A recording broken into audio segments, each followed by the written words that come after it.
From this to this. Literal na lumiwanag talaga yung kwarto namin dahil dito. Ang ganda niya mga Mima at may iba't ibang color pa. Hi guys! Welcome to the Daily Vlog! Hello mga Mima! Another day, another vlog again and again. Yes, nagtataka kayo kung bakit nandito ako sa may printer ko. Meron kasing nagprint sa akin na 100 pieces copies para sa school.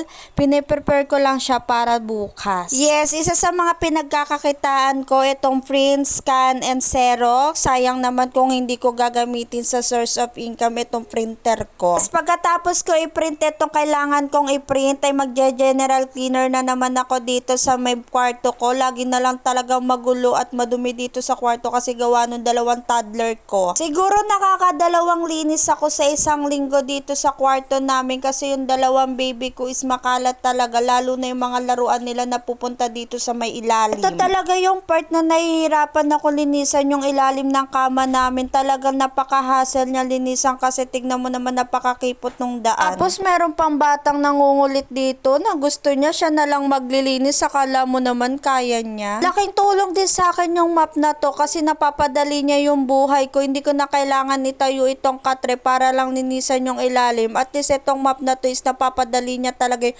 paglilinis at paglalampaso ko dito sa ilalim. Pagkatapos ko linisan yung ilalim, nilagyan ko naman mga punda yung una namin kasi tinanggal ko na yung mga punda nito para malaban ko na agad. Yung na-order ko pala sa may orange app, yung imahe na mailaw is laking tulong niya sa akin tuwing gabi kapag matutulog na kami. Tuwing gabi kasi kapag matutulog na kami, isinasarado ko yung pinto at pinapatay ko yung ilaw kaya yung kwarto namin is sobrang dilim. Di kasi agad nakakatulog yung mga baby ko kapag sobrang liwanag dito sa kwarto, kaya lang ginagawa ko is pinapatay ko yung ilaw. So naman si Kuya ACL, kapag pinapatay ko na yung ilaw, umiiyak siya tapos sinasabi niya is natatakot ako, mami. Dahil natatakot na tuloy ako, charis. Kaya naisip ko na lang na mag-order ng ganong ilaw at ang napili kong imahe si Papa Jesus kasi kapag ka natatakot na si ACL, sinasabi ko na lang sa kanya na binabantayan tayo ni Papa Jesus at wag ka nang matatakot. Kaya naging effective yung nabili kong ilaw kasi hindi siya masyadong maliwanag, sakto lang siya para sa kwarto at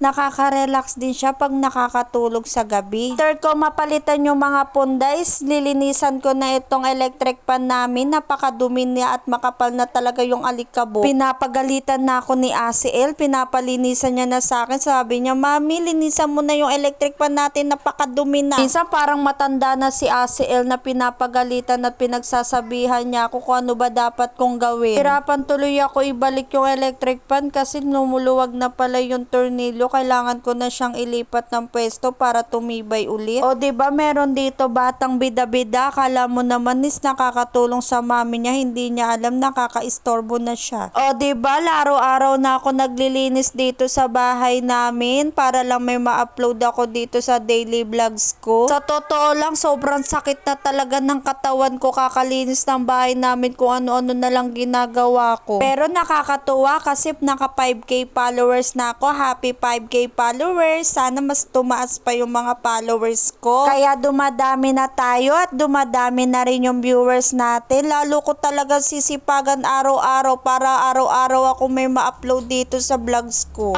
Pati bubong namin is akyatin ko na para lang may ma-vlog ako, charis! Ayun lang mga Mima. Thank you for watching!